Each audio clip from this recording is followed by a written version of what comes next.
I'm Ilya Marchenko. I'm Dennis Kudla. I'm Jesper de Jong. I'm Henry Laakson. I am Francisco Cerundolo, and you are listening to the Game to Love podcast.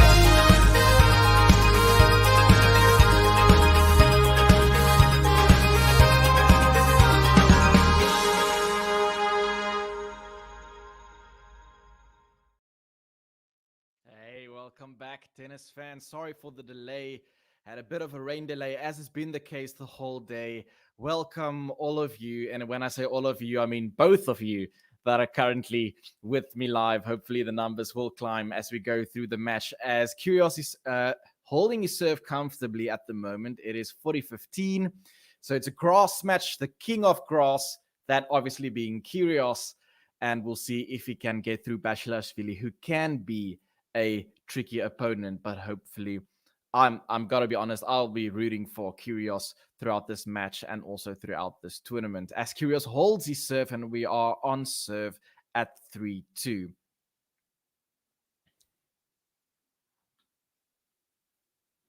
Yeah, it's a bit tricky when it's raining the whole day. We saw the Tsitsipas match, which was delayed for a while, and then when this match needed to start, this was delayed as well. But now finally we are underway. Let's hope that the rain is gone for the remainder of the day and we'll be able to see this match out till the very end. It is also getting darker out there, so hopefully they can finish the match before it gets too dark. I know in the Netherlands, the tournament they have there, also rain is a big problem with all the delays. So hopefully we can finish this match. For those of you that are in the chat, tell me, what is your prediction for this match?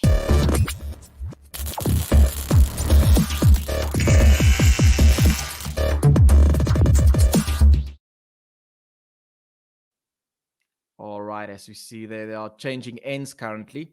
Poised at serve for 3-2. We saw with the previous match of KYRGIOS that went to a tiebreak in the first set. And as we know from grass, and it's always, this is the favorite part of the season for me, when they transition to the grass, because it's so contrasting to the clay. The points are so fast, but then also it's so difficult to break the serve of your opponent. So the points are shorter, but you could argue that the sets could be long because it goes to a tiebreaker more often than it happens on clay. As BASILASHVILI will now serve at his end.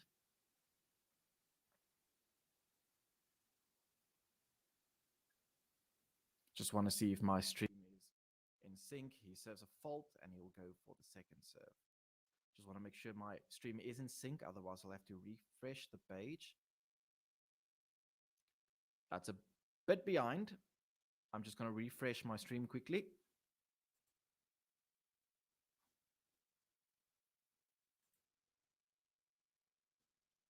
All right, let's see if this works better.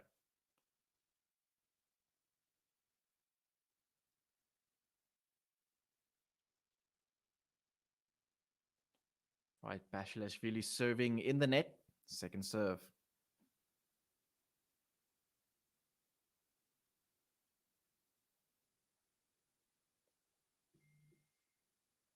And he serves the forehand of KYRGIOS, and now BASILASHVILI with a backhand, which goes long, and it's 15-all. Sorry, I see there is a bit of a delay between my stream and the scorecard at the moment.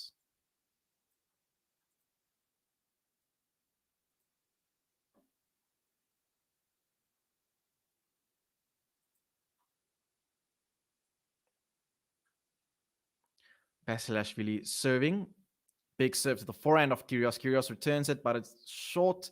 And BASILASHVILI goes for a smash, but he smashes in the net. And it's 15-30.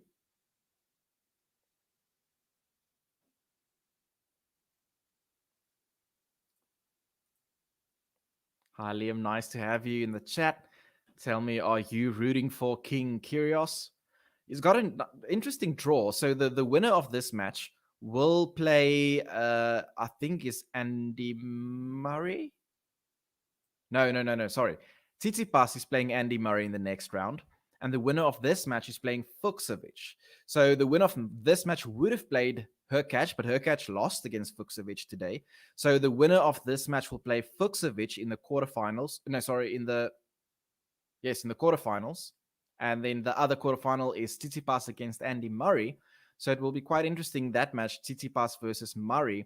And then the other side of the draw is a bit of a downer, in my opinion. We have Bonzi against Otte, and then the other match will be Sonego against Berrettini. Yeah, Liam saying rooting for the king, and I'm assuming that refers to the king, Nick Kyrgios. Very, very exciting player to watch. As Basilashvili is serving at 30 all, second serve. No, sorry, that was a first serve in the net, so you now will have a second serve.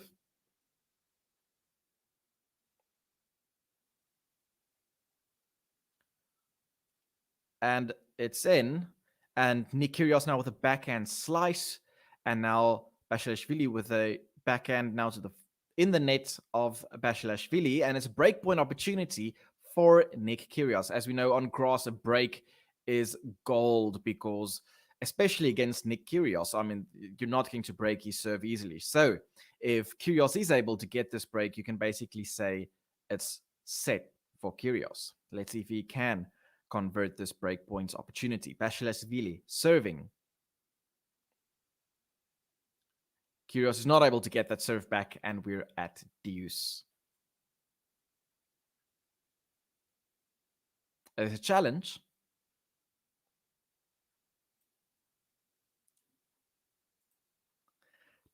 JJ asking, did you ever hear Liam's impersonation of you? I did not. No, I really want to see it though. We want one for Liam. Okay, I'll do one. Let's wait for the next point. The thing is, I need a long rally for that one.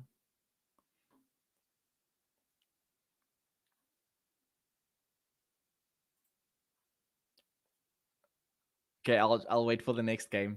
As Basilashvili is now serving advantage, Kyrgios is able to get that back. Basilashvili now to the backhand of Kyrgios, who tries to slice it back, but it goes wide, and it's 3-all poise. It's a big opportunity there for Kyrgios with a breakpoint opportunity, but as we know, on grass, it's all about the serve. If you're going to get a good serve in, then it's going to be very difficult to do anything with it.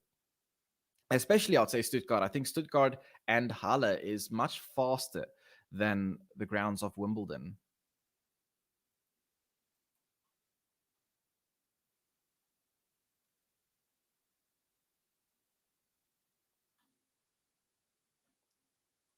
JG saying it was on the stream with him and David. Was that, which match was that again? It was the Chilich match in the French. I'll definitely go and check it out. As Kyrgios is now serving. Kyrgios now with the backhand to the backhand of Basilashvili, goes for the slice. Kyrgios now with the backhand down the line, but Basilashvili is able to get there, but it's it in the net, and it's 15-love for Nick Kyrgios. So we'll see a lot of slicing on grass. It's always so interesting to see the different strategies now deployed with this different surface. We'll see a lot of slices, which would be a important strategy, and that's, I think, why Tsitsipas usually struggles on grass, because his backhand slice is just horrible. As Kyrgios tries to go for topspin forehand down the line, but it goes wide.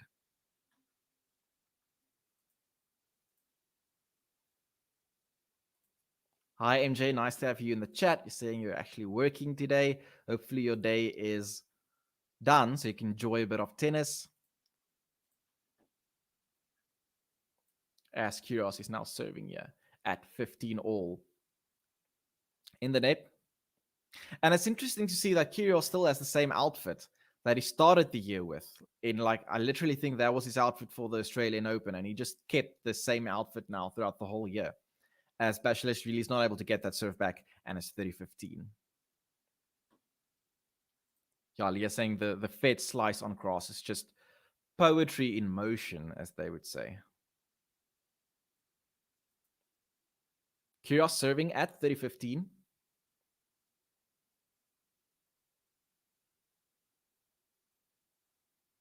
And Basilashvili is not able to get that back. 40-15. Now I think we'll see a serve dominated game here today. Not a lot of long rallies. Kyrgios tries to go for a tweener, but he's in no man's land there in the middle of the game. I think he went for like a serve and volley and then just after the serve and volley, or just after the serve, suddenly was no man's land and tried to fix it with a tweener, which just didn't work at all. Kyrgios now serving at 40-30 to the backhand of Basilashvili, who's able to get it back again, and we're now on deuce. And Kyrgios seems a bit frustrated there. We know he can easily self-destruct when he gets frustrated, so let's hope that is not the case at the moment.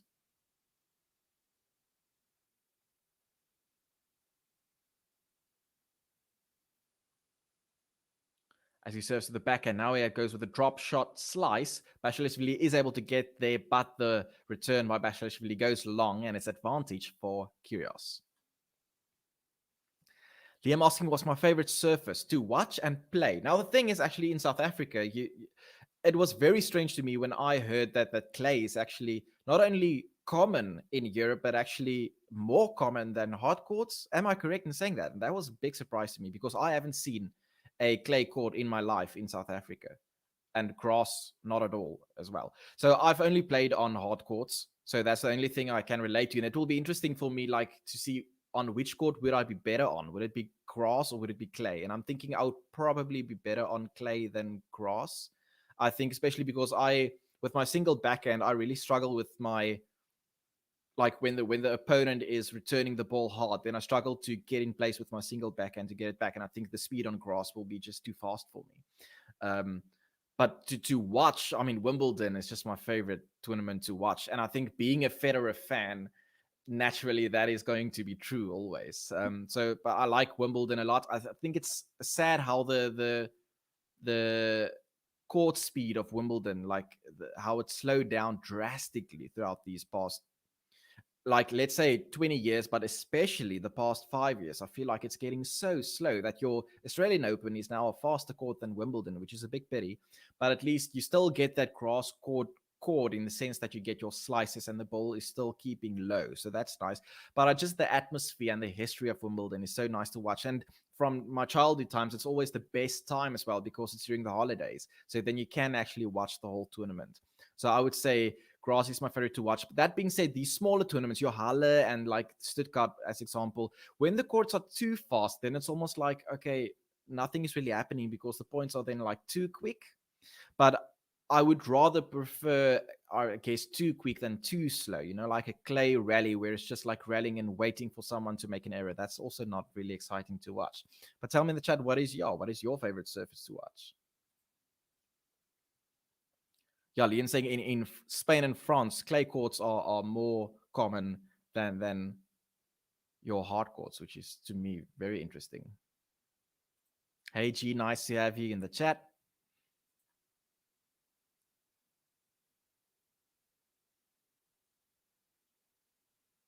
Gene saying, yes, the cross season is my favorite time of the year, obviously, as a Djokovic fan.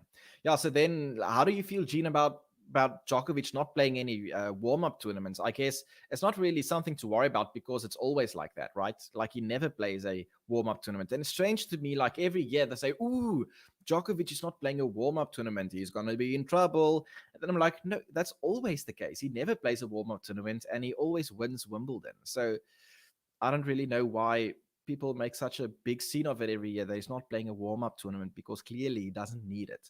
And I also feel like the Grand Slams, the first few rounds are really it's warm up enough because I mean his caliber is so much higher than the opponents that he faces in the first 3 rounds that he can really use those first 1, 2, 3 rounds to really then warm up on the grass, and then he's ready by the time he faces a more difficult opponent. Well, but it could be interesting with Kyrgios having such a low ranking now.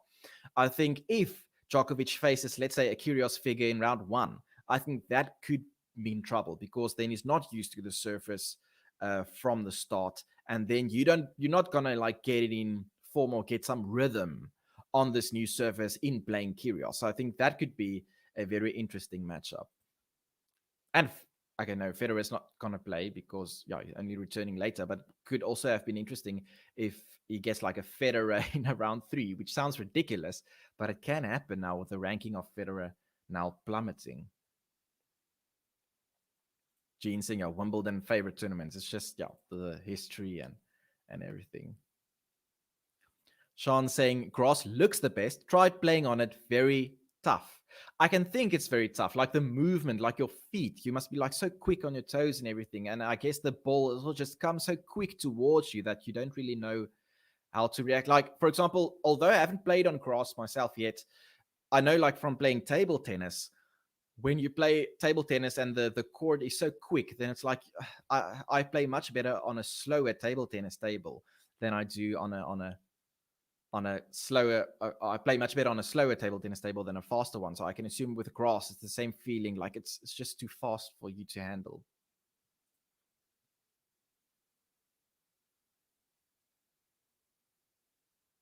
Yep, Gene saying he has won Wimbledon 5 times without playing any grass events. So I don't really think it's a problem that he doesn't play any warm up tournaments.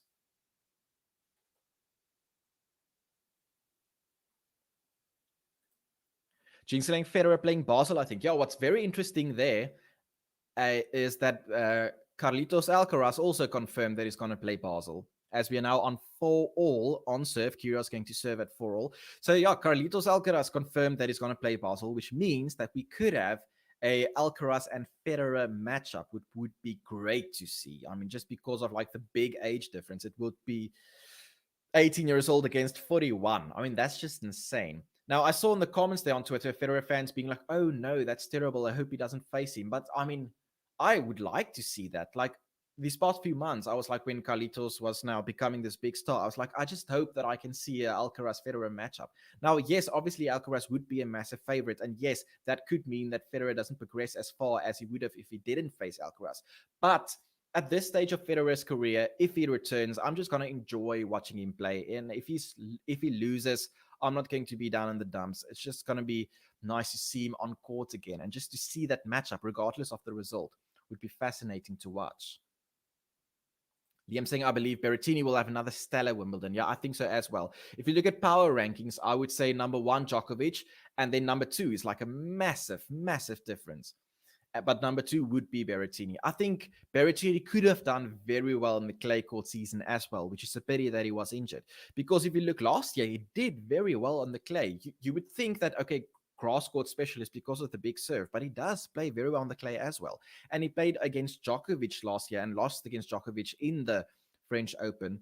But I think so, right? But it was a close match. Or was that 2020? I think it was 2020 and 2021 where he lost against Djokovic in the French Open. So he could have done very well there as well. But yeah, I think number two will be Berrettini, especially with that big serve. And then number three, I would probably say Alcaraz. But then, like, from there, you're really just guessing.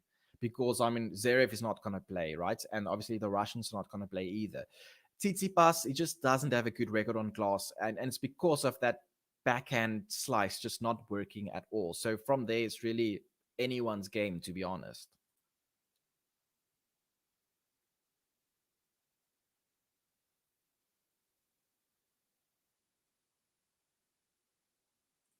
Okay, Ben asking if I can change the Rome logo on the scoreboard.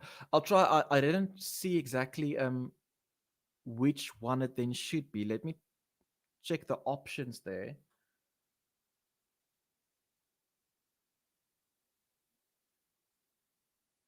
So Ben, if you could maybe pop me a message in the private chat, just like which one it then should be, because I chose default, but I'm not sure which other one would then make it another logo there at the top.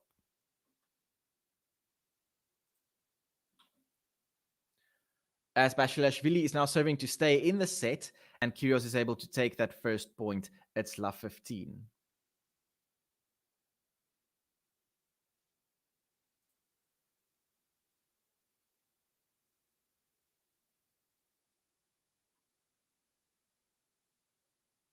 Okay, so I'm just gonna try to fix the logo here at the.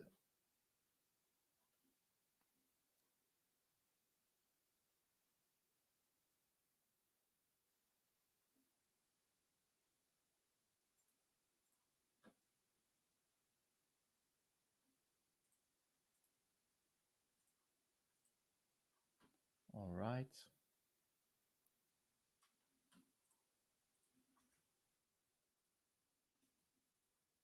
Here we go. Thank you, Ben. As KYRGIOS now goes with backhand, and with quite a long rally, KYRGIOS tries a backhand slice, which go in the net, and it's 15 all. Okay, I'm a bit behind in the chat, but that means we're having a good time discussing some interesting topics. So let's see.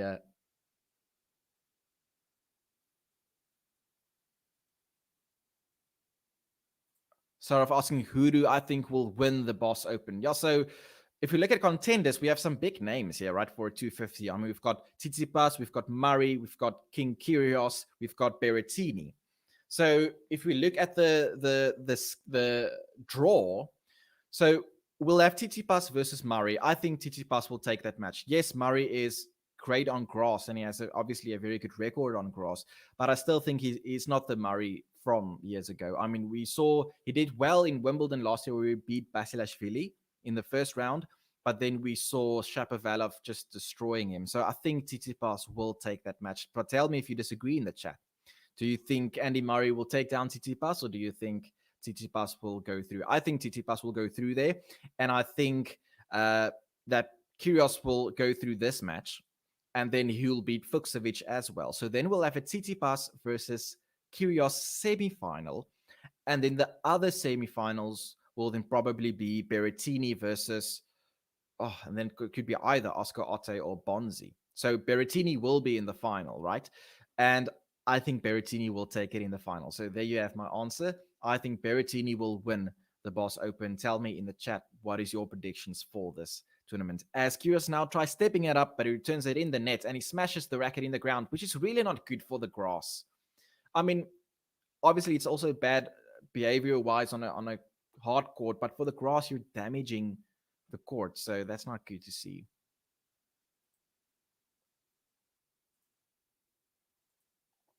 She's saying, I would argue Felix as my second favorite for Wimbledon. I'm not so sure about Berrettini since he's only coming back this week.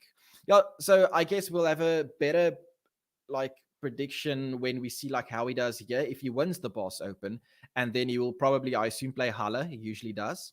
Or no, he played Queens last year.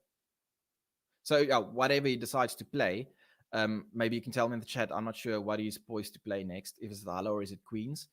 But if he wins both warm-up tournaments, then I guess we'll have to say he is the second favorite.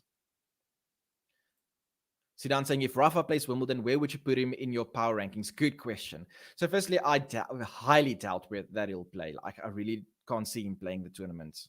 Yeah, I can't see that happening. And especially with also no ranking points being on it's nothing really to gain in terms of ranking points. So why take that risk? Especially, he said, right, he won't play without, he won't play with injection. So he will only play if he feels healthy enough. And I just can't see the risk-benefit analysis there of playing Wimbledon. I don't see that happening. But if he plays, I would say third. I would still say third. I think most people will say second, but I would go for third. I mean, he has had bad losses at Wimbledon. It has... it's Kyrgios goes for a wild point there at 40-15. He has done better the past years. We had that great match in the semi-final against Djokovic in 2018? But I would say third. I would say 1 Djokovic, number 2 Berrettini, 3 Nadal, 4, and I forgot actually Gene saying Felix, he could be number 4. And then Alcaraz also there somewhere.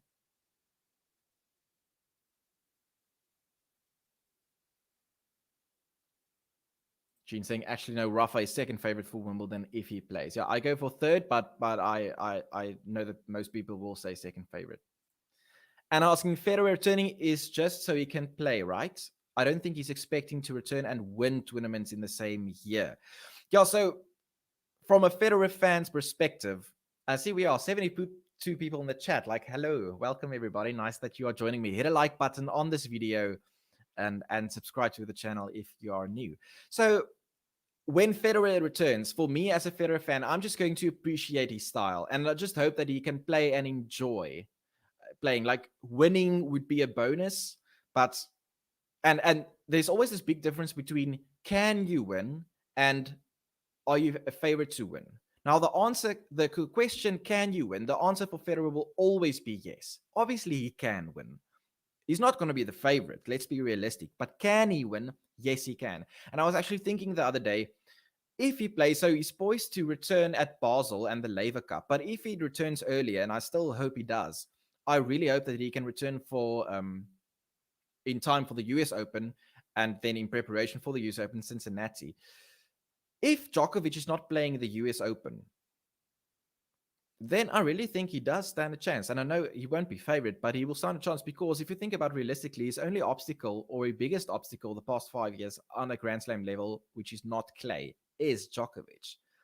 So, yeah, it will be interesting. But yeah, Basel will be difficult as well because he will then face Alcaraz. Tsitsipas also usually plays Basel. So that will be a very difficult one to win. So can he win tournaments? Yes, he can, but he probably won't be favored. So I'll go in very low expectations.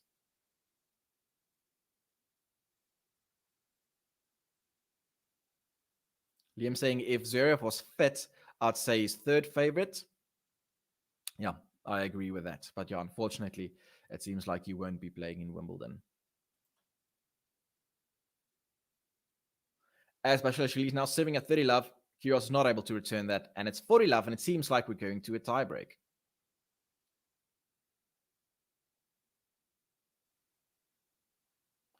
Debate in the chat whether like Zverev not liking the grass, which is surprising for me because you would think that with his serve he'll get a lot of free points. So I guess then it comes down to his movement that is just not suited for grass good enough.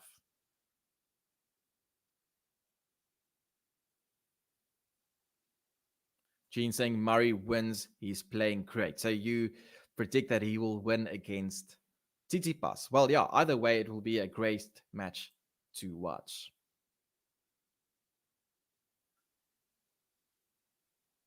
Anna saying you're a Tsitsipas fan, but I'm scared of that Murray match.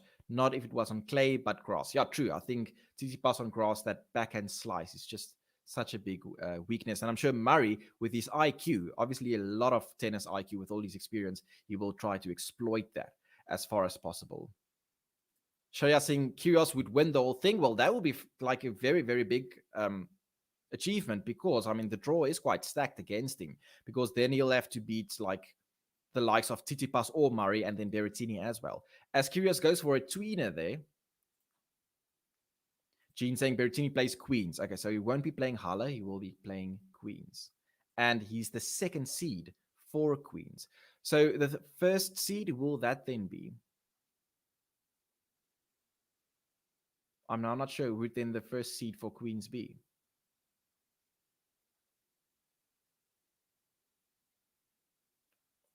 Anna asking, do we know how Alcaraz plays on grass? No, we actually just got no idea. Last year at Wimbledon, he lost in straight sets against Medvedev. But obviously, Alcaraz at that stage wasn't Alcaraz yet. So it is difficult to say how he will be on the grass.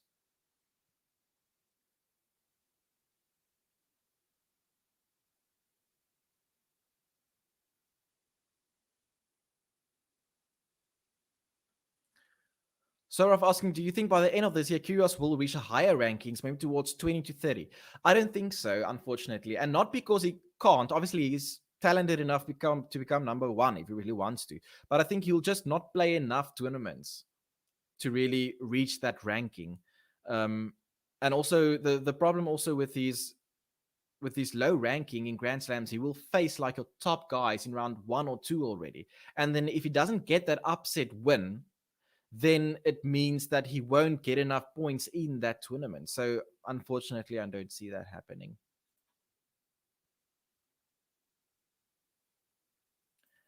LL11, where are you seeing Kyrgios' chances for coming far at Wimbledon? I mean, on his day, he can beat anyone. That's true. That's really true. On his day, he can beat anyone. The question is, can he beat anyone for 7 matches in a row? And I just don't think he has the mental like, what do you call it, like endurance to go that far. So yes, on his day he can, but can he have that focus for 7 matches in a row? Unfortunately, I can't see that happening.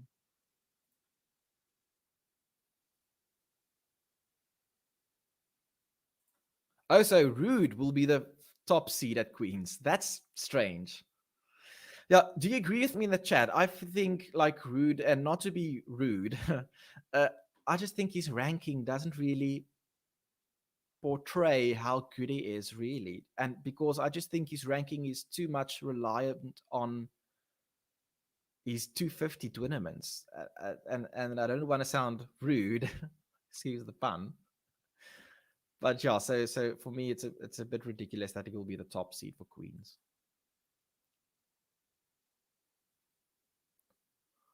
All right, as we are on deuce here, Bashilashvili going on the net, and it's set point for KYRGIOS. Can he maybe try and avoid the tiebreaker?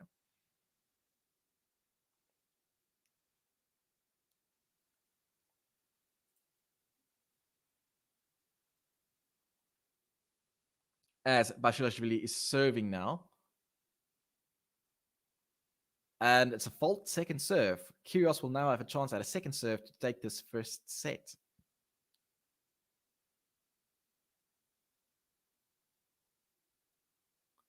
KYRGIOS tries to go for a backhand winner down the line, but he hits it wide, and we're back to deuce.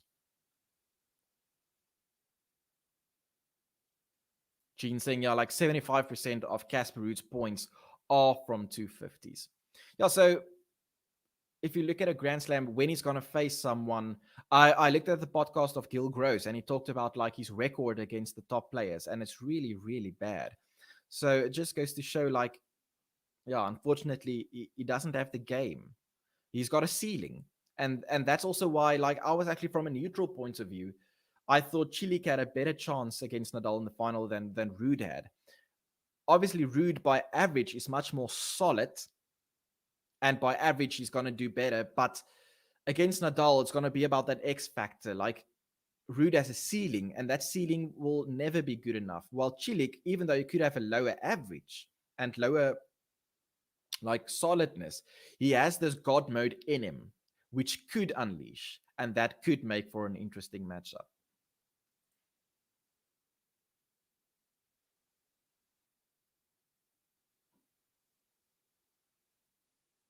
Gene saying Ruud has only beaten Tsitsipas and Zverev in the top 10. Now that is an interesting stat. As Bashilashvili holds his serve, and we are going to a tie break.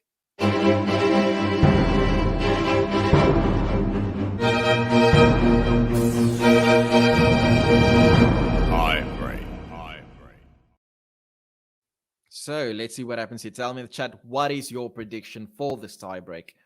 Is KYRGIOS going to take it? We saw the same happening in his previous match against, was it Lakea or something like that? I've never heard of that player. And then he won the tiebreak comfortably, but Bashilashvili is a tough customer. Let's see, KYRGIOS serving, fault, second serve.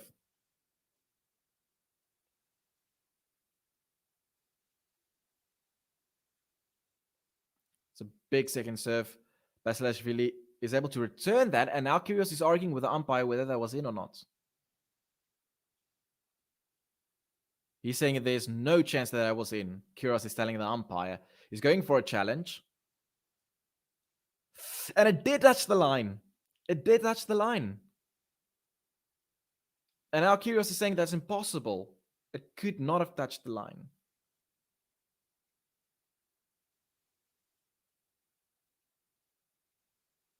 Also, KYRGIOS is getting frustrated, and we know what that could do to KYRGIOS's game is when he loses control, he could just decides that he doesn't care anymore and he can tank the match. So hopefully that's not the case, especially if he now takes the first point, because according to Hawkeye, that was in. And so it's a mini break for Basilashvili as he serves to the backhand of KYRGIOS. And now Basilashvili in the net, and we're back at 1-1. So I think just KYRGIOS doesn't now needs to, just keep focus, not get too frustrated and think about previous points. Just take it point by point. Especially if he's now serving his serve, and KYRGIOS returns that in the net, and we're on serve at 2-1.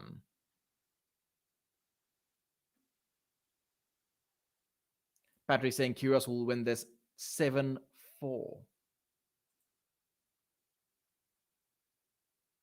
We've got LL11 saying KYRGIOS 10-8. So it seems like everybody agrees that it will be close. Yeah, Sean saying KYRGIOS meltdown incoming. I really hope that is not the case. Yeah, Nick can get distracted very, very easily. Right, let's see. KYRGIOS serves is a big serve, but Basilashvili is able to get that in. KYRGIOS going for a smash, and that's well done. To smash from behind the baseline, not easy to do, but he's able to control that ball very well. And we are at 2-all. Gene saying he lost the tiebreak 7-love to Rafa at Indian Wells due to arguing to the umpire as well. Yeah, that's just bad to see.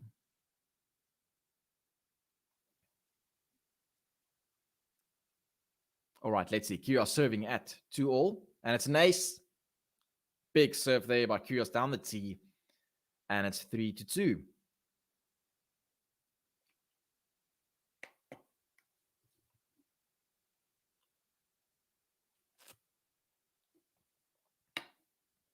Basilashvili serving. An ace. Classic grass court tennis. And we're at 3 games all. Let's see, is KYRGIOS now going to complain once again? Yeah, he does. Very predictable. Like, it's 3-all, just move on. It's not like the umpire's going to change his mind, right? That's also in football. I can never understand it. The ref would give a card, right? And then the guy's like, no. And then he runs to the ref and tries to argue. But have you ever seen a ref like being, oh, yeah, sorry, you got a point. I'm going to reverse. It's not going to happen. So why keep on arguing? You know the umpire is not going to reverse the point or something, especially when Hawkeye says it's in. Where will you see the umpire saying, yeah, you know what, I agree with you. Hawkeye was probably wrong. Let's reverse the point. It's not going to happen, so just go on. Basilashvili now serving at 3-all. Big serve to the tee. And it's a big smash there by Basilashvili, and it's 4-3. Gene saying he loves this quick 5 points. That's classic grass court tennis. She's saying sportsmen are not intellectual, sadly.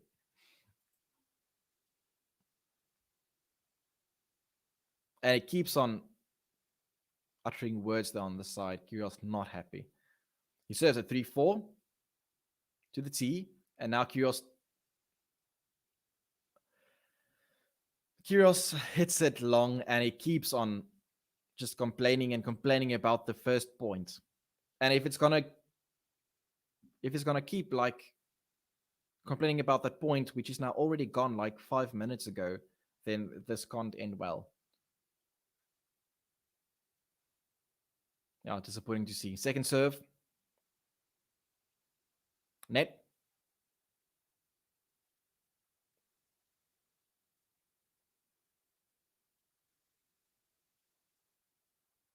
Big second serve. KYRGIOS goes to the net, but it's not necessary to put away the volley, especially if it's in the net. 5 games to 4, and now 2 points. Basilashvili on his serve. Can he hold his 2 service points and take the first set? Yeah, Jing saying, Nick, you need to focus. And that's the problem also. Like, if he loses the set, he's now going to blame this on the umpire rather than on himself for not focusing after that point. Big serve for Basilashvili. KYRGIOS able to get that back. Basilashvili is now going to hit it away for a winner. 6-4, and it's set point to Basilashvili. If you are joining me for this video, consider hitting a like button on this video and subscribe to the Game to Love broadcast if you are new to the channel. All right, let's see. Basilashvili serving for the set. It's net. First service.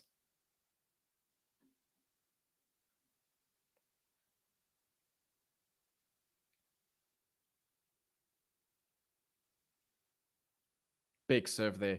Basilashvili now with a backhand. Cross-court winner. And it's first set to Basilashvili. And how is Nick now going to react? And now he's arguing that it was let.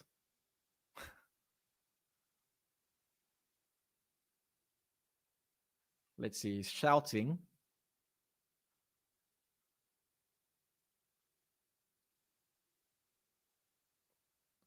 So Nick stopped sort of midway point and said that's let.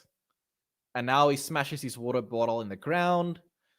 A typical Nick KYRGIOS match. Yeah. Disappointing, but predictable. Basilashvili button. Is there a Basilashvili button? Oh, there is. Yes. Okay, let's go.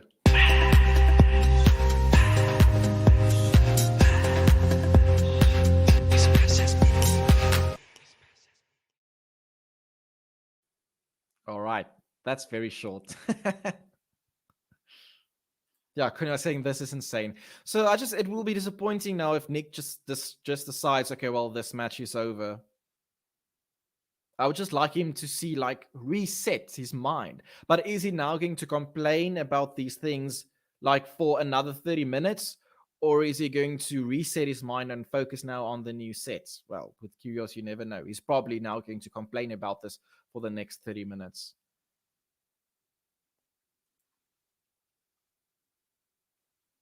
And I think if KYRGIOS loses, then Bernard is going to have a field day on Instagram. All right, so what do you think in the chat? What's going to happen? Is Nick going to refocus and take this match? I think what's going to happen is he's just going to go for broke and say, okay, well, if I win these points, then I win it. If I lose it, then I lose it.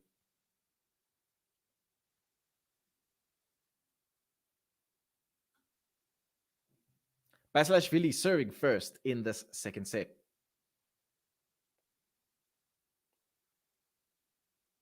Net.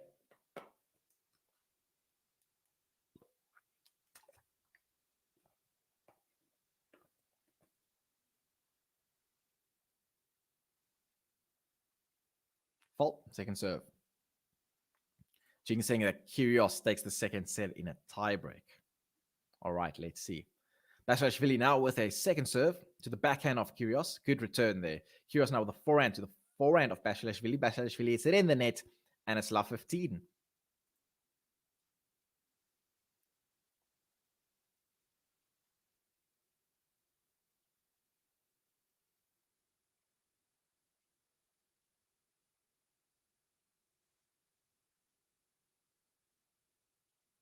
BASILASHVILI serving.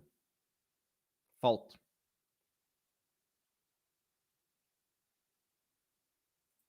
Sean saying KYRGIOS might mature at the change of ends. Yeah, we'll see. Especially if KYRGIOS is able to break here, then I think he could maybe then, as BASILASHVILI, it's long and it's love 30. So I think if KYRGIOS is able to break this game, the sooner he can break, the sooner he will forget about the previous set as he takes charge of the next set. Love 30. To the forehand of KYRGIOS. BASILASHVILI now with a forehand to the forehand of KYRGIOS, and I think KYRGIOS is taking control of this rally. Just a cross-court exchange with forehands. KYRGIOS now with his backhand down the line. BASILASHVILI is able to get there. Now KYRGIOS with a cross-court backhand. BASILASHVILI in the net. It's love 40 and has 3 break point opportunities for KYRGIOS. Can he capitalize at least on one of them? Hey Capricorn, nice to have you in the chat with us. 3 break points opportunities for Nick KYRGIOS.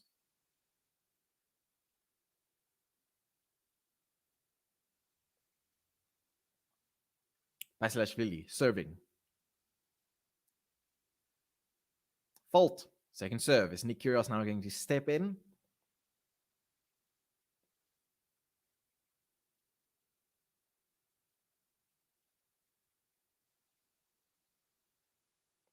To the backhand of KYRGIOS. BASILASHVILI now with a cross-court backhand as they exchange backhands cross-court. KYRGIOS now down the line with his backhand. KYRGIOS now with a backhand to the backhand of BASILASHVILI. BASILASHVILI in control of this rally. KYRGIOS goes for the slice. BASILASHVILI steps in, hits it for a cross-court winner. And he saves 1 break point. 2 more break point opportunities for Nick KYRGIOS.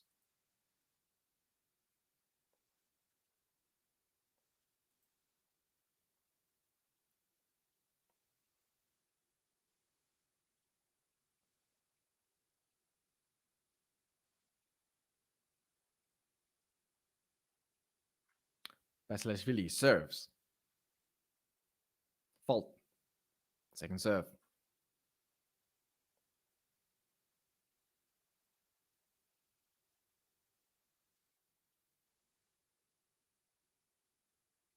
KYRGIOS now with the forehand to the forehand of BASILASHVILI. BASILASHVILI hits it wide and KYRGIOS breaks in the first game of the second set.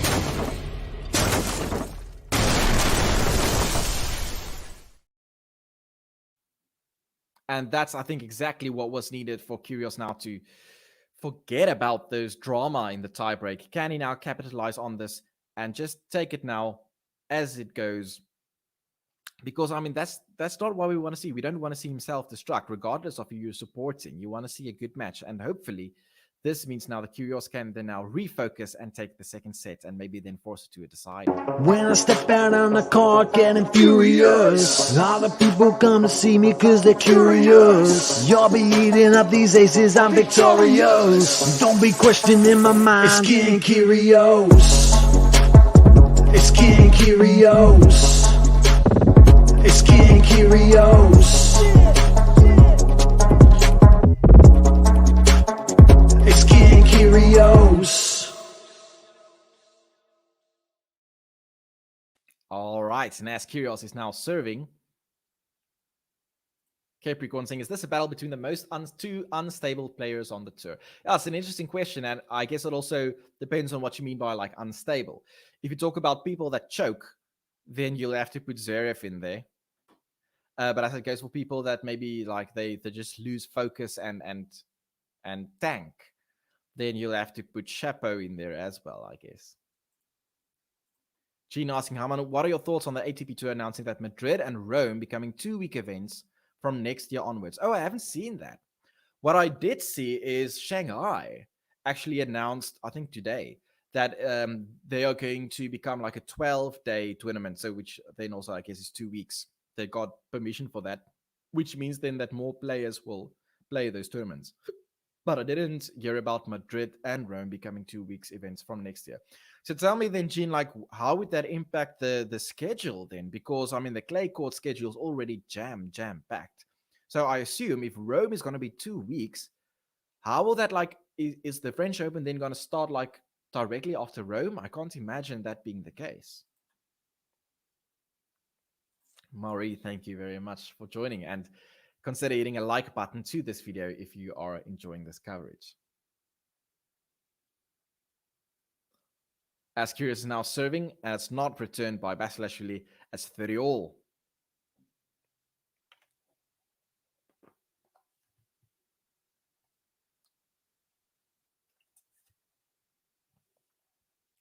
Kyrgios serving at 30-all. Serves to the backhand of Basilashvili. Steps up in the court, hits for a big forehand. Basilashvili is able to get there. Kyrgios is now retreating back to the baseline. Kyrgios now with a backhand to the backhand of Basilashvili. Kyrgios going down the line with his backhand, and Basilashvili hits that in the net.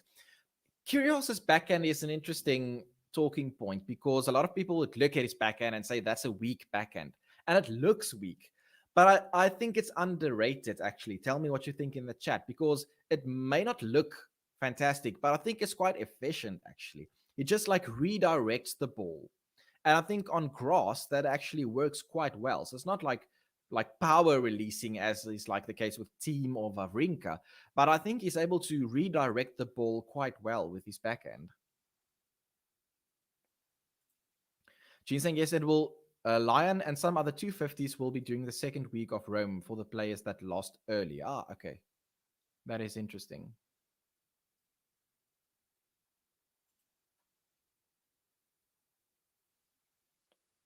As Kyrgios was able to hold serve, it's 2-love, and Basilashvili now serving at his end.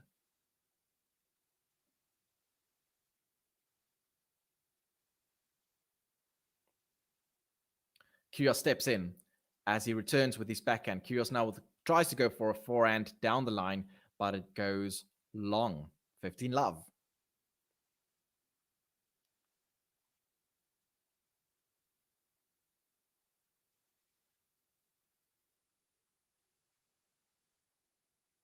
Basilashvili serving to the backhand of Kyrgios, who slices it back and it goes over the net. Basilashvili now at the net and he's going to put it away for a volley. 30-love.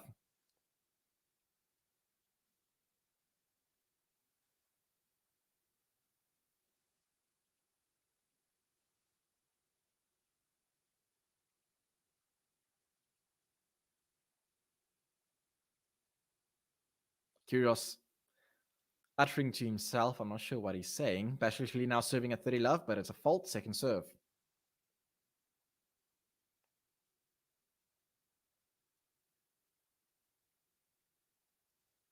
Kyrgios steps in. Backhand return goes deep. It's a good return. Kyrgios now with a backhand cross court. Basilashvili tries to go for a backhand winner down the line and goes wide. And it's 15-30, or 30-15 rather. It's interesting to see Kyrgios, especially on the second serve, he really steps into the court and then tries to go for a deep return, which I think is a good strategy. Saraf saying, sometimes umpires make really bad calls in a crunch situation in matches that leads to players' emotional breakouts. So my immediate memory there is the Carreno Busta against Nishikori. You remember that? Was it Australian Open or US Open? I think it was Australian Open. For which they face consequences from ATP. Oh, you mean they, the players, face consequences from the ATP. So should the ATP evaluate umpires? That's a very good question. So I guess, like, if you take today's, for example, right? Hawkeye. So Hawkeye said it was in. Kyrgios didn't agree with Hawkeye.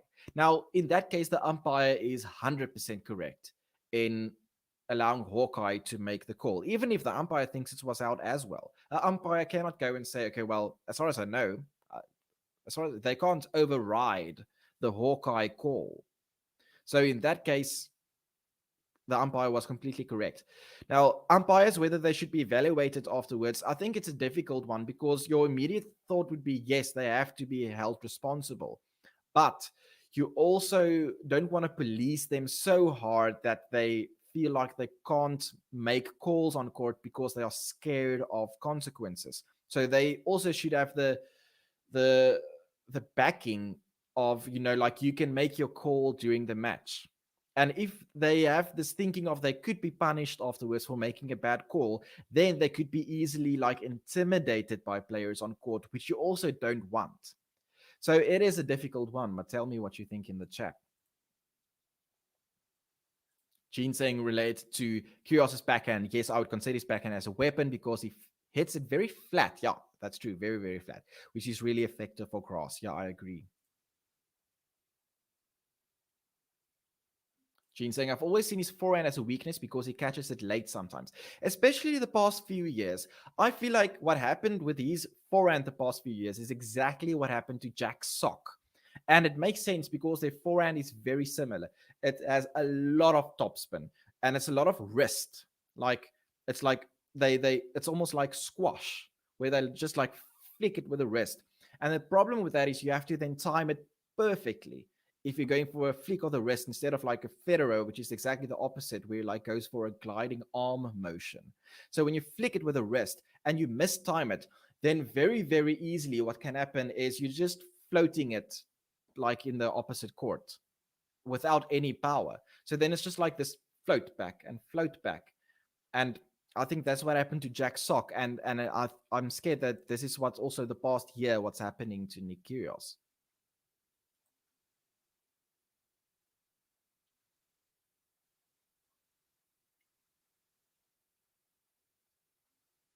Capricorn, who's winning Wimbledon? All right, so let's go through the power rankings. For me, number one, Djokovic, and like that's not even close. Like he's gonna win Wimbledon. Not he's maybe he is gonna win Wimbledon. And then second place, people now argue between probably Rafa and Berrettini. I don't think Rafa is gonna play, but even if he plays, I'm gonna go for Berrettini. I just think he's a really, really good cross court player. And then if Rafa plays, I'll put him in third place, but I don't think he's going to play. So third place will be between Felix Auger-Aliassime and Alcaraz. And I'm probably going to go with Felix, and he seems very determined for this grass court season as well. And then from there, it's really anyone's guess, really. I mean, Tsitsipas is not going to do well because his slice is not effective on the grass. His backhand, he can't slice. Zverev is not going to play. None of the Russians are going to play. So then you're looking at players like Hurkacz, maybe, but I mean, he lost today against Fucsovic. I didn't see that match. Did anyone in the chat, did you see the match? I didn't see it. So that was quite surprising to see him losing that. And then, from there, it's basically anybody's match. I can't think of any other names, to be honest.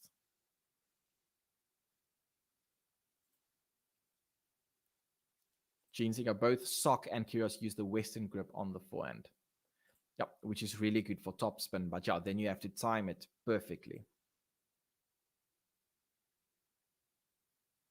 So commenting on the umpire dilemma, it doesn't happen often, but it leads to a player suffer while they get away with it. So there must be something that provides some nimble consequences that they should face, I guess.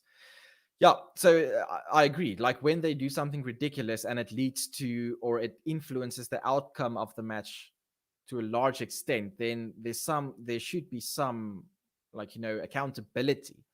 But as I say, it's also that thing of they have to have some backing beforehand where they could feel that they wouldn't be intimidated by players on court, and they have some backing that they can, like, execute their judgment on court as well. So it is a difficult one. And also I think, like, regardless of an umpire decision, that's a big forehand by KYRGIOS. That's going to be on tennis TV.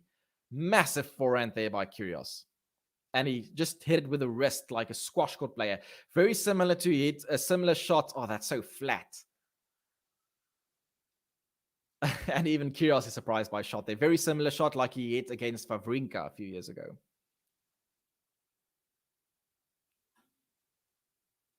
Yeah, so also, but even if an umpire makes a shocking call, a player still has to have the mental capacity to move on to the next point.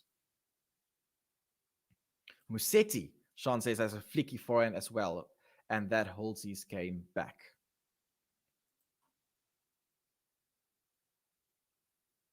Capricorn saying, but I'm bored of Nadal and Djokovic, need something new. Well, then I hope for your case then that Alcaraz can bring something new to the table. Let's see whether that is true. Jean saying Hurkacz lost to Manarino at the Australian Open in round 1. Oh, really? I can't remember that. But okay, yeah, that is interesting. MKR saying, hit the like button, guys. Come on. That would be great. Yes. As MQR says. Thank you very much. Yep, it's going to be on tennis TV, bro. That was a very, very flat, wristy winner there by KYRGIOS. Very similar to the one he hit a few years ago against Wawrinka. I remember Wawrinka applauded that. Despite them obviously not liking each other, with the comments KYRGIOS made about, I think it was Wawrinka's girlfriend.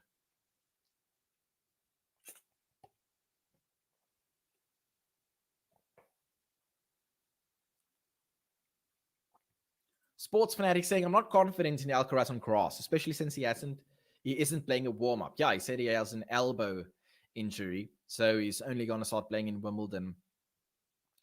So yeah, and also I'm wondering, like, whether he would be as pumped up for Wimbledon as he was for the clay season, because maybe he will feel like, well, there's nothing really on the line in terms of ranking points, and like he hasn't had a warm-up, so it could be that also a lack of motivation could mean that he doesn't get the results that is possible. But it's difficult to judge whether he would be good on grass or not, as the only grass we've seen from him is his straight sets loss against Medvedev in the first round last year. Maury saying Basilashvili has good skills. Also, Nick is one of the best players. Yeah, Nick, like, he's this potential. He can literally beat anybody on his day.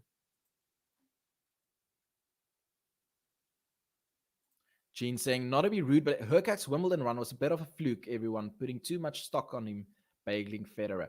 So I would really like to know, and we haven't heard from Federer since his, like, injury, like, after, like, he said after Wimbledon, okay, he's gonna, go for another operation and stuff like that. And we just then assumed, as KYRGIOS just runs through the game with ace, 4-2 for KYRGIOS. So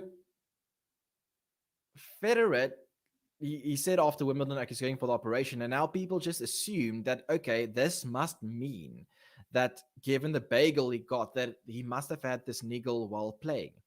But he never confirmed that officially. So I'm not sure, like, how healthy was Federer when he started playing. Actually, so I went for a knee operation yesterday. I was in hospital yesterday for my knee operation.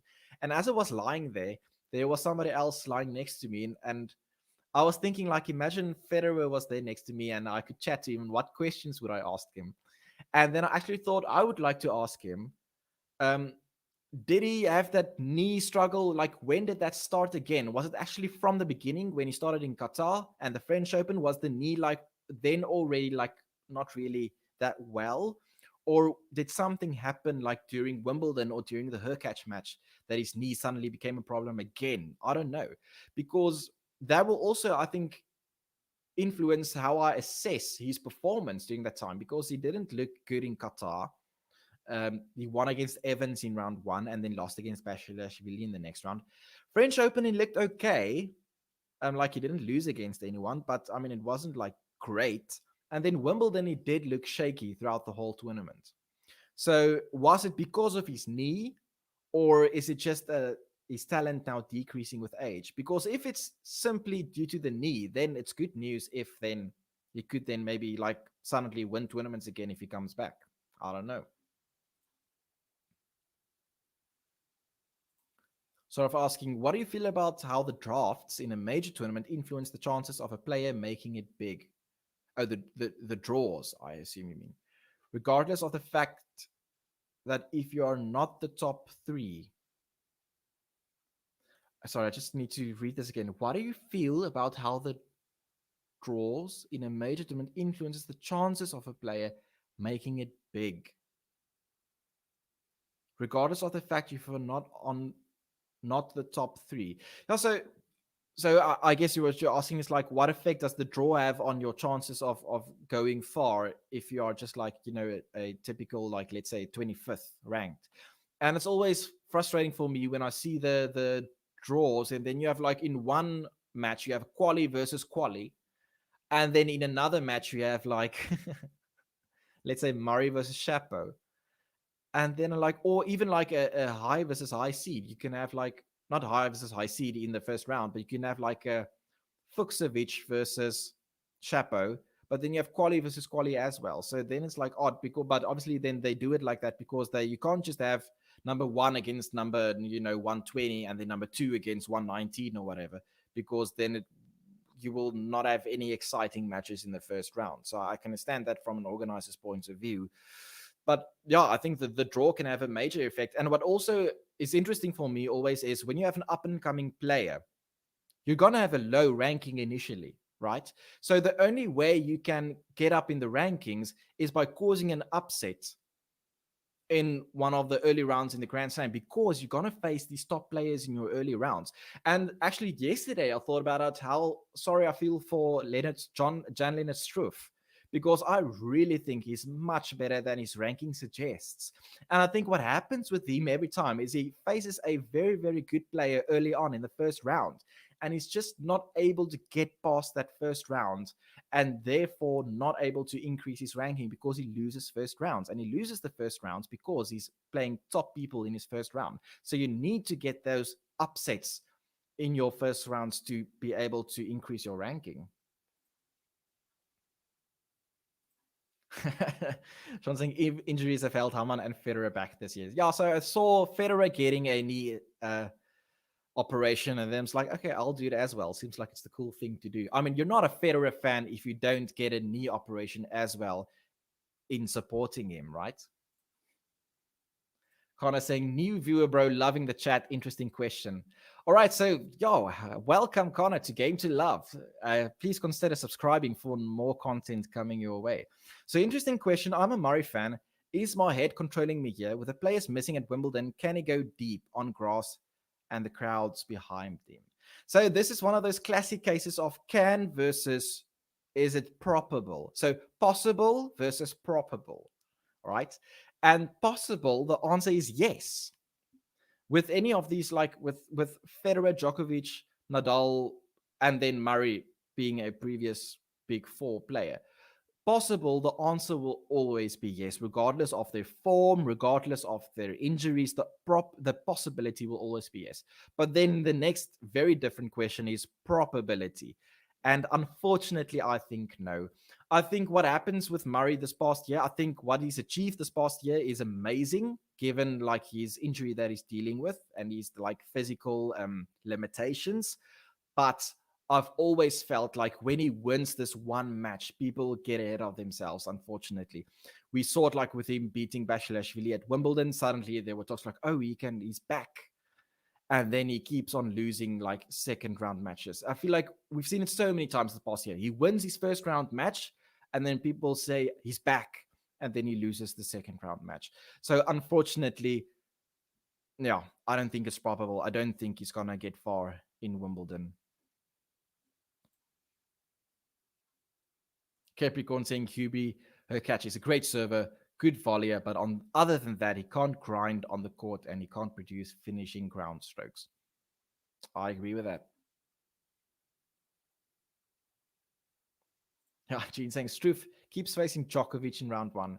Yeah, it's I really feel for him. And I remember last year in was it Halle? He faced Medvedev in the first round. And Medvedev actually lost the first set. And then Medvedev won the next 2 sets, which is, then also a very unfortunate draw for Struff as well. Sean saying Hubie is too nice sometimes, needs to get some aggression in his attitude. Yeah, and you could say maybe the same for Casper Ruud. As Basilashvili is serving now and is up 40 love. Net, first service.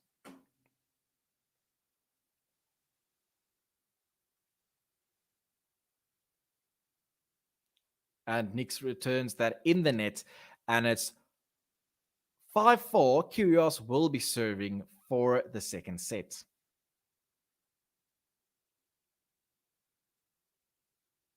So I'm saying, thanks, man. It was great interacting with you. Great job, man. And I subscribe. Thank you very much. I really appreciate it. And welcome to Game to Love. Hope to see you in future chats again.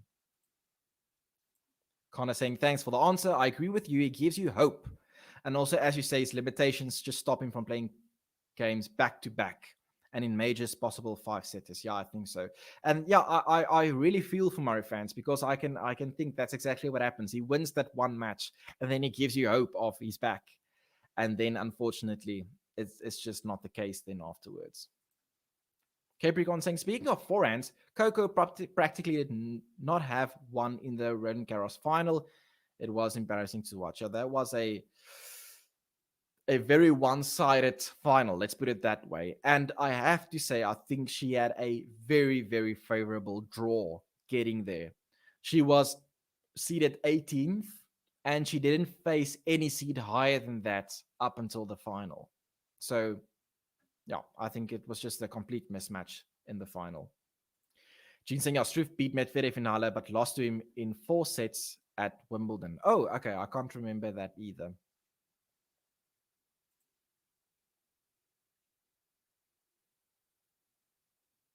Dominic, how much longer do you think Rafa's got on him? Oh, that's such a difficult question.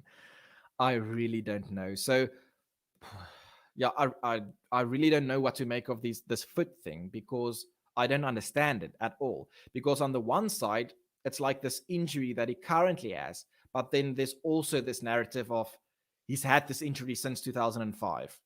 So, like, how do you then assess, like, how bad it is at this stage? So what it seems like is that he wasn't able to play Roland Garros without having injections before every match. And he said that he won't play with injections every match going forward. He doesn't feel like it's sustainable. So, okay, KYRGIOS is serving at 30 love, and he's 2 points away from taking the set. So he had this, he's going for this treatment now, and he had this first round of this treatment. I'm not exactly sure what it entails. Maybe you know in the chat more details about it. So it all depends, I think, on the results of this treatment that he's going to get, because he says he's not going to play further along with his injections. So if this treatment is not successful, what is he going to play then?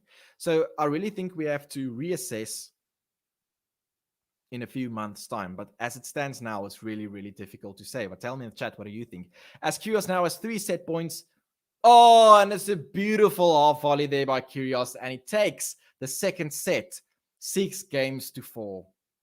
When I step out on the court getting furious, all the people come to see me cause they're curious. You'll be eating up these aces, I'm victorious. Don't be questioning my mind, it's King KYRGIOS. It's King KYRGIOS. It's King KYRGIOS.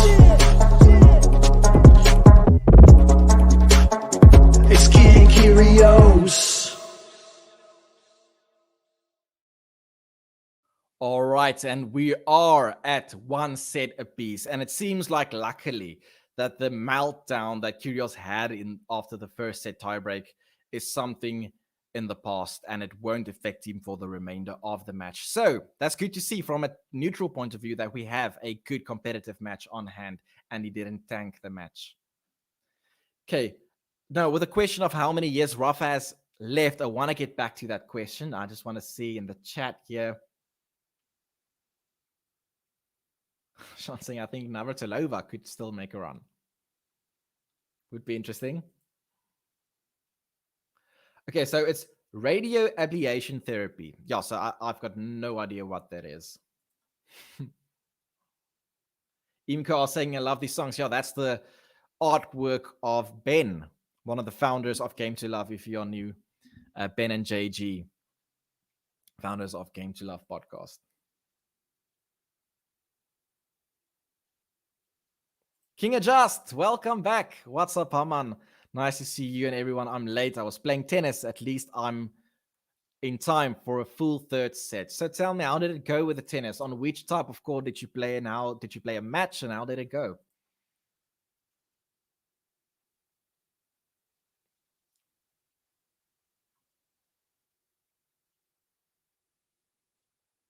All right, so relating to the Nadal question, like how many years does he have left? It's interesting, like how we've been asking this question for these big three, like for years now, especially with Federer since he's the oldest, right? So there's been this debate, like how long is he gonna still play? And I mean, since 2013, so I thought in 2013 he's gonna retire. I remember specifically, so yeah, he had a horrible 2013. He lost Wimbledon second round to Stakowski or something like that. And then I also remember he lost in the fourth round of the US Open against Tommy Robredo. Was it the fourth round? I think it was the fourth round. Or was it even earlier? I can't remember. And then he played like in Basel and he lost against Del Potro in the final. And then he got like a 5-minute applause from the crowd. And it was very emotional because it was as if they said, thank you for your service. And it was like emotional. I was also like thinking, oh, thanks for the memories, like for all the years of service that you gave us. And Federer kept on saying, no, I'm not done. And people were like, oh, it's so sad to see when the stars think that they can still do it, but their body just doesn't allow it. And that was 2013. And fast forward 6 years later, and he has 2 match points on Wimbledon. So it's interesting to see how we could think they are done, and then it's just never the case. So an interesting thing I have here is in 2013, right? El Equip, they're like a media company, right? In 2013, they made a prediction of the top 10, how it's going to look in 2018. Are you ready for this? And I wish we had something similar. How cool would it have been to see the predictions for the top 10 for 2022 in 2017? That would have been interesting. Okay, so here are the predictions made in 2013 for 2018. All right, so at number 10, we've got Jack Sock. So they predicted 10, and his actual ranking is 11. So that was a good guess. Then they had at number 9, Janovic. All right, but his actual ranking in 2018 was 160. Then they had Gilbert at number 8, but his actual ranking was 190. Then we had Tomic ranked for 7, but his actual ranking was 181. Can you see how they got it just completely wrong? Nishikori, they got for number 6, but his actual ranking was 33. Novak there at 5, Djokovic, and his current ranking at that stage was 12. Then that for number 4, they had Raonic, but his actual ranking in 2018 was 25. Then they had Andy Murray at number 3, but his actual ranking was 29. At number 2, they had Benoit Paire, but his actual ranking was 47. And at number 1, they had Grigor Dimitrov, but his actual ranking there was number 4. So it was interesting how they just got it completely wrong. They didn't even have Nadal in the top 10. How insane is that? So in 2013, they predicted that Nadal won't be in the top 10 in 2018, and Federer neither. So they expected them to be retired by then, I assume. And now Nadal is still dominating, and Federer isn't retired yet. Yeah, so tell me in the chat, what are your thoughts on this? My stream is like buffering. I'm just going to restart the stream here quickly.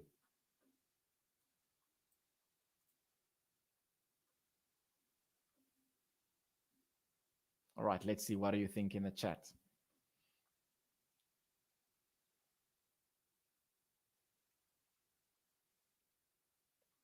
Okay, King just confirming that no matches. It was just a practice. Well, I hope it went well. Connor saying, after a long thought, I'm taking 10-1 on FAA to win Wimbledon. Yeah, I think that's not a bad bet. Yeah, JG confirming that's good odds. It is. I had Medvedev winning Wimbledon, and then now we can't play. So, but that was months ago. In fact, like just when he won US Open, I placed a bet on Medvedev to win the Wimbledon because his odds was a very good bet. And then unfortunately I lost because of not being eligible to play anymore. 12 Travel 21 saying Rafa, Fed, Murray, and Stan will all retire this year. No. I don't think so. And JG also saying, don't include Rafa, he won't retire this year. I don't think he will either. I don't think he will try. But I also don't think Federer will retire this year. Stan, I can see happening. But with relating to Federer, I really don't think he will go through the hassle of rehab, which is a terrible thing to do. To rehab is such effort, and especially at that age.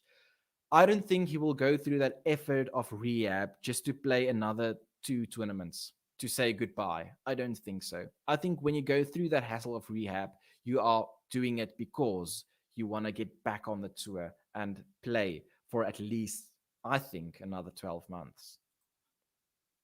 Yeah, Patrick saying Rafa is still winning majors. No way he retires. Yeah, I don't think this whole thing of going out on a high, I don't agree with that sentiment. I know Sampras did it. He won the Grand Slam and then it's like, okay, I'm going to go out on a high. I just don't see the big three going that route of saying, okay, because I'm now on a high, I'm going to retire. I think it's going to be the opposite. I think they will say, well, I just won a Grand Slam, so clearly I still got it. Why would I now retire if I think I still can have a few Grand Slams in me? Especially when you consider that the other two, or maybe just one, I don't think Federer will catch in the Grand Slam race. But let's say Rafa is not going to retire if, one, he still thinks he has it in him to win majors, and two, he knows that Djokovic has a chance to catch up in the tally. Now, I know he says that he doesn't care about the race, but I think he's just being polite in the interview. Kind of saying, I'd love Murray to play on, but he's ruining a good legacy. That's a good debate. Like, do you think you are ruining a legacy when you play on after your peak? And that's a classic. I mean, that's not just tennis, right? It's any sport. Are you ruining your legacy for playing on for too long afterwards? Now, I think here you have to make a distinction between a team sport and an individual sport, because in a team sport, I think it's extremely selfish if you keep on playing and you are keeping someone else a spot in the team and you are being picked because of your legacy.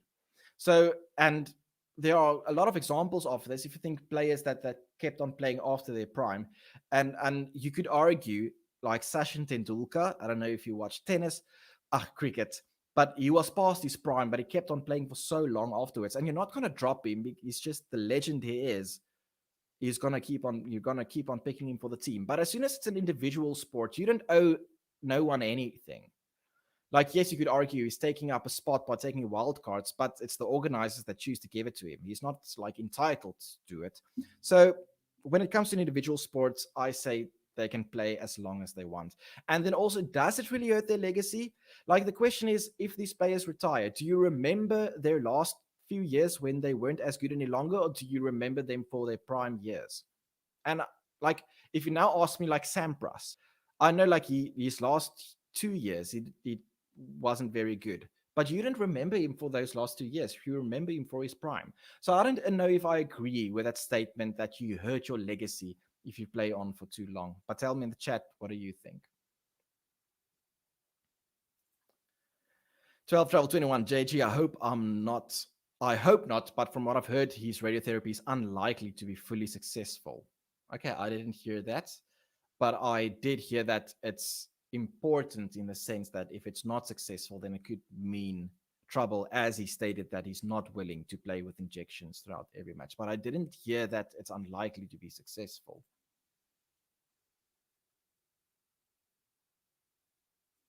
Yeah, Gilbis. Yeah, and Gilbis beat Federer that 1 year in French Open, and he played magnificently. I also, the one cool moment of Gilbis is where like he had headphones and then he said in the interview like, yeah, I now like what matched my dream or whatever of becoming a pilot, which was quite funny to see. Yeah, Jack Sock, he was brilliant in his prime years, and then unfortunately his forehand just went haywire. Cross-court tennis, welcome, saying, I think Fed could be the only one to retire from those. Potentially Stan as well, but I feel like Stan will want a proper goodbye at a tournament he's won. Yeah, so I know, and Stan keeps on saying that he still has the fire in him. But as I stated earlier, I don't think Federer will go through this rehab just to retire a month after joining the tour again. All right, I'm a bit behind in the chat.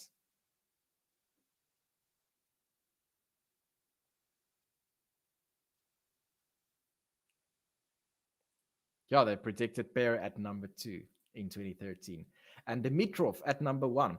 Well, at that stage, he did very well. I think, wasn't that the year, like in 2013? What's the year that he got to the semifinals of Wimbledon? I think it was 2013. So you could understand why they thought maybe that he could be a number 1. Yeah, cross-court tennis saying, JG, this needs to be a video. Predictions for the top 20 in 2025. I think that's a brilliant idea. JG, tell me what you think.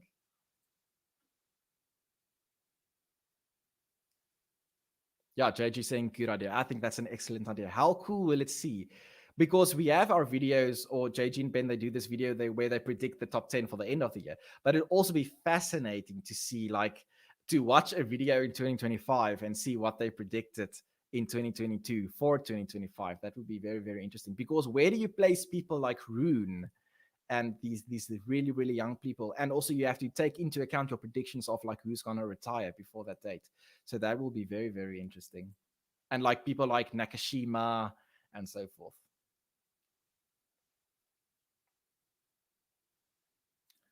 Travel 29 saying it's already been a big year for retirements. We've got Barty, Delpo, Joe Willie, Anderson, Simon, Serena.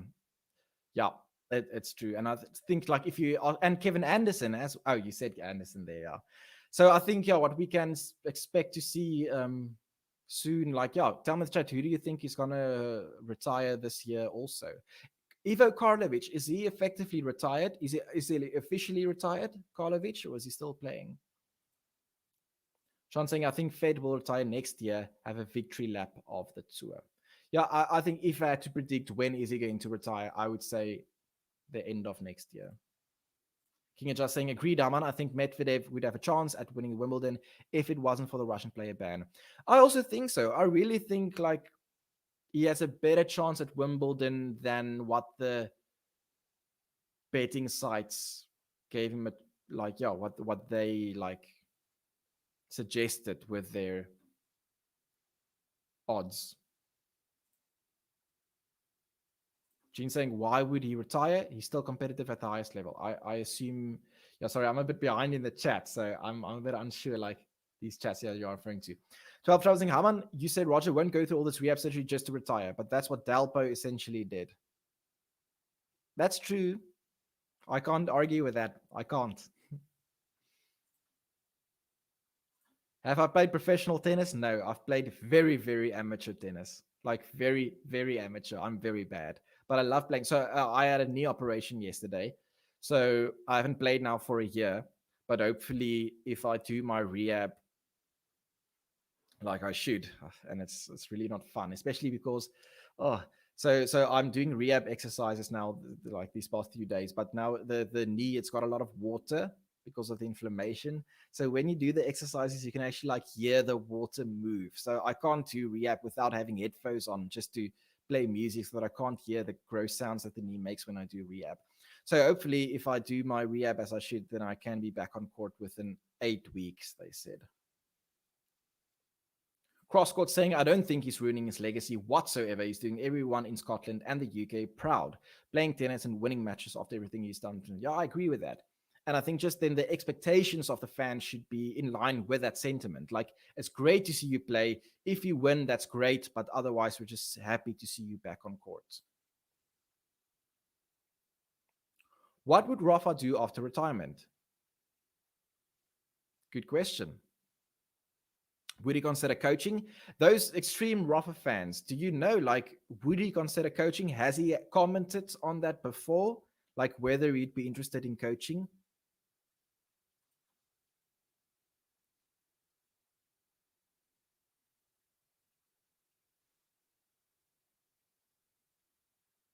Yeah, Gene also saying, I personally believe they will be remembered for their prime years. Yeah, I also think so. Yeah, especially if you've been part of an era for so many years.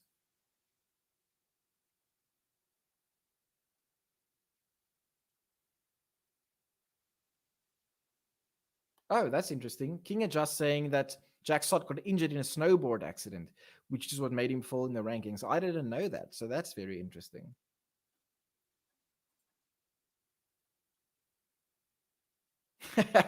Greg saying, why don't we just fast forward to the tiebreak? I sort of agree with you. Like, I gotta be honest, the past 5 minutes, I didn't really focus on the match. I'm more interested, like, in the conversations we are having in the chat related to other topics rather than a point by point commentary at the moment. Yeah, Crosscut saying, I know, I feel you, man. Rehab sucks. Yeah, it does. It really sucks. And that what makes me respect Federer so much, because to decide to be willing to go through that rehab at his age, I mean, he doesn't owe anybody anything. So I have got a lot of respect for his determination that he still has to go through rehab at the age of 40.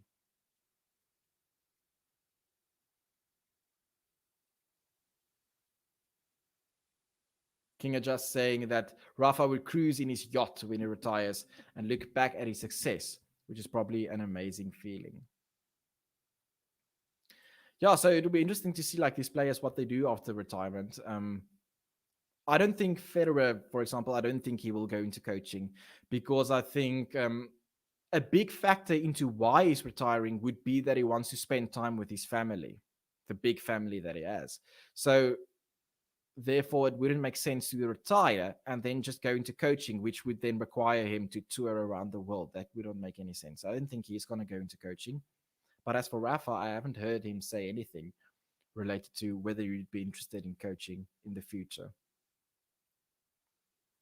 But I'm saying, do you think Kyrgios is top 10 material if he was mentally stronger? Oh, 100%. But that's the thing. I don't think it's just mental, though. I think it's a case of, because mental, I guess it depends on how you define mental. Like, mental in terms of focusing in the match, that's one thing. But I don't think that's the only problem. I think the problem is the will.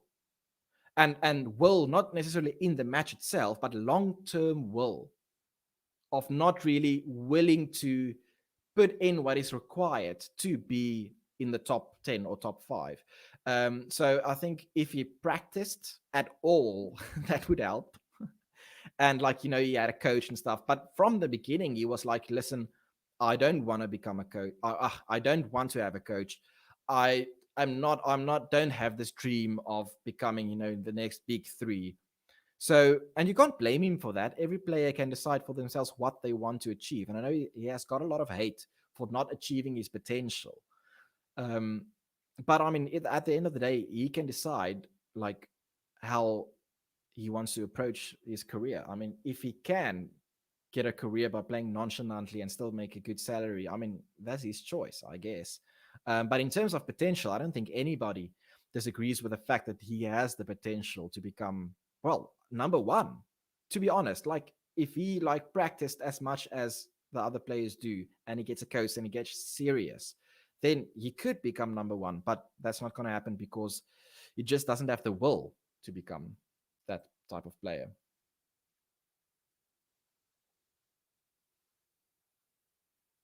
Connor saying, I have an MCL injury for almost a year. Got back and it's slightly hurt again. Not a fun injury. Surgery will probably be needed. Okay, so I'm not sure what an MCL injury is. Oh, Sun saying Rafa will do golf. That's an interesting comment. Yeah, I know he's very good at golf. Didn't he won a golf tournament like fairly recently when he was injured before he came back in the previous comeback. So yeah, that actually I can see that happening in playing golf. As KYRGIOS now has a breakpoints opportunity.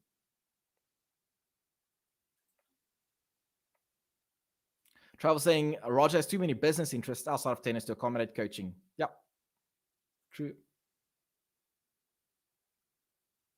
Nick doesn't play clay. Dreamed, yeah, that's also the problem. You can't become top 10 if you play so little tournaments. Yeah, and Gene confirming he doesn't have the work ethic. As Nick now has breakpoint. Oh, it's a good deep return. And BASILASHVILI hits it in the net. And it's a break for Nick KYRGIOS, 4-3 in the third and final set. When I step out on the court getting furious, other people come to see me cause they're curious. You'll be eating up these aces, I'm victorious. Don't be questioning my mind, it's King KYRGIOS. It's King KYRGIOS. It's King KYRGIOS. It's King KYRGIOS. All right, and KYRGIOS leading this match up with a break at 4-3. And I must admit, I'm rooting for KYRGIOS in this match because I want to see him progress far in the tournament. It's just so entertaining to watch. And it's just good to see that he didn't tank after losing his calm in the tiebreak in the first set. So if you are joining me, consider hitting the like button on this video. If you're joining the coverage, thank you for joining me for this match of KYRGIOS in Stuttgart. I know probably a lot of the broadcasters don't broadcast this match as this is quite a small tournament, but thank you for joining me for this live follow along. Yeah, CrossCourt Tennis saying that Rafa will probably start and develop all Rafa Academy things, I think, and leave even a bigger positive legacy. Yeah, imagine you could get Grand Slam champions and then they all say yeah, I come from the Rafa Nadal Academy. That would just be insane. Hey, John. Hi. Greetings from Philippines. Thank you very much for joining.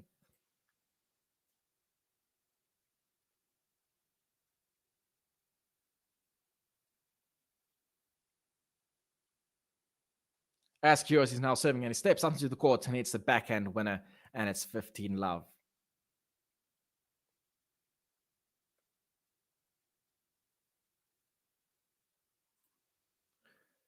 12 Travel 21 saying, in fairness, isn't it quite enjoys clay as it gives him more time to set up his shots, plus ball bounces high. Yeah, it's interesting to know. I remember Gil Gross saying that the French Open is actually statistically Isner's most successful tournament, which is surprising. I think most people would think it's Wimbledon, but it is actually the French Open. And as you say, I think the bounce actually helps him a lot. And then Madrid, even more bounce. It's yeah, very, very effective, the serve over there. Yeah, the Nadal Academy didn't help Ruud though. No, yeah, I think just Ruud has the ceiling. And it's a very quick service game there. 5-3 for Nick KYRGIOS.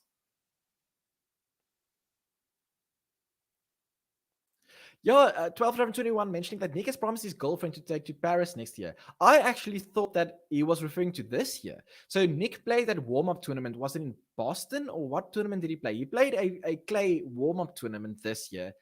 And I saw that comment where he said that he wants to take his girlfriend to Paris. So I actually thought that Nick is going to play French Open this year. And that's a brilliant return there by KYRGIOS, love 15. So I actually thought he's going to play this year, but then it seems like it was not the case. So we'll see. Then maybe he will play next year. And it's not like KYRGIOS needs to play warm-up tournaments or anything like that. He can just pitch up the day, not having slept all that night, and he will still have the potential to do something amazing. And it's love 30. And KYRGIOS could maybe take this match in this game already. Game to love. Yeah, sorry, I forgot about the button that time over there. These games are so quick on the grass. Yeah, Gene confirming he played Houston. Okay, yeah, as a warm-up event. In Texas. Is Houston and Texas the same thing? Sorry, my geography is not that great. Right, let's see. 15:30 on Basilashvili's serve. Nick stepping in. It's a double fault. It's a double fault and it's a match point for Nikoloz.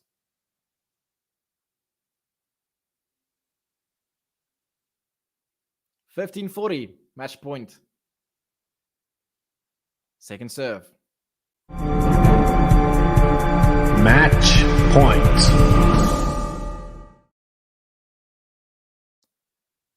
Oh, and that's a big, big second serve there by Basilashvili. And he's able to get that point. And it's another match point opportunity, though, for Nikoloz. Basilashvili serving at 30-40. Net, first serve. Ferran saying, enjoying the live stream. Thank you very much. I appreciate it. And thank you for joining. And consider hitting the like button if you enjoy this coverage. And subscribe if you are new. As Basilashvili now is a forehand and a backhand by Nishikori, by KYRGIOS. And Basilashvili hits that long. And it's match for the king of grass, Nikoloz. When I step out on the court getting furious, all the people come to see me cause they're curious. You'll be eating up these aces, I'm victorious. Don't be questioning my mind, it's King KYRGIOS. It's King KYRGIOS. It's King KYRGIOS. It's King KYRGIOS. Yeah, I like that song a lot. So it's in the end comfortable. I mean, KYRGIOS now broke twice in the last game, which on grass is very impressive. So that means that we will see in the next round will be KYRGIOS against Fucsovics. And I must say, I like KYRGIOS' chances. I really do.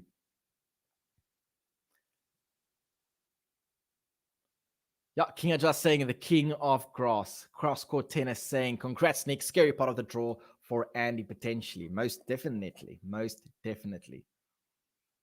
King KYRGIOS. Brilliant, says Stefan. King KYRGIOS #1. Yeah, that's King KYRGIOS. He can beat anybody on his day. So let's have a look at the remainder of the draw for this tournament. So I have this draw here in a different tab. Let's see. Okay, so Tsitsipas will be facing Andy Murray in the next round, and then Fucsovics will be facing KYRGIOS. And then we have Bonzi facing Otte and Sonego facing Berrettini. So Tsitsipas and Murray, that's a difficult one to call. I'm saying Tsitsipas will probably go through, but I'm thinking in the chat there's a lot of Andy Murray fans. And then that will also be a very interesting matchup if KYRGIOS can make the semifinal. It will also be interesting if we have a KYRGIOS and Berrettini final. It will be a serve festival. Very interesting. Stefan saying, nice warm-up tournament for Nick before he wins Wimbledon. Well, we all know he can, right? We all know he can. But as I've stated earlier, you have a difference in possibility and probability. Patrick saying KYRGIOS has to be favored for the title. It could be, but it's a difficult draw because then he'll have to get through you have to get through Fucsovics. I think you will. Then you have to get through either Tsitsipas or Murray, and then Berrettini in the final. I think is a very, very difficult ask. Cross-court tennis saying Tsitsipas versus Murray on grass is what makes it so interesting. Yeah, I think that's what really gives Murray a much better chance otherwise, because Murray, as we know, is so good on grass. So because I think usually you'll have Tsitsipas Murray, but now it's, where's the mic? So it's Tsitsipas Murray, right? But now it's grass. So Tsitsipas is worse and Murray is better. So that could make for a very, very interesting matchup.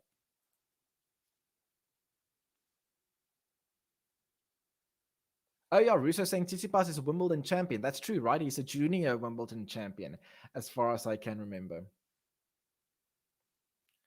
Sikimo saying KYRGIOS plays based on his mood. Yep, if he wants to win, he wins. Usually, that's how it goes. Is Nick playing Queens? I actually don't know. Tell me in the chat if anybody knows if he is playing queens. Yep, Farhan saying Murray is very good at cross. That's true. He is very good in cross. Feliciano Lopez will play at queens. Yeah, that will be interesting to see how he can do there. All right, so that was then the courage for Nikoloz. Hope you enjoyed this match, and I will see you again in a future stream for this tournament. And yeah, that's about it. So I'll show y'all, you'll probably join in for the Tsitsipas versus Murray. It's going to be a great matchup. And then we'll see how it goes from there. Gene confirming the KYRGIOS is playing Halle. So that's interesting. And I know the Halle draw, all of the Russians are planning on playing Halle because they're not allowed to play at Queens. So Halle draw is going to be quite jam-packed. And that will be interesting to see. King and Jar saying, peace out, Haman and everyone. Yes, thank you for joining today. Before you leave, please consider hitting a like button and subscribe if you are new to the channel. Otherwise, thank you very much for joining me, and I'll see you in a future stream soon. For now, it's King KYRGIOS who takes the game away. See you soon.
Bye.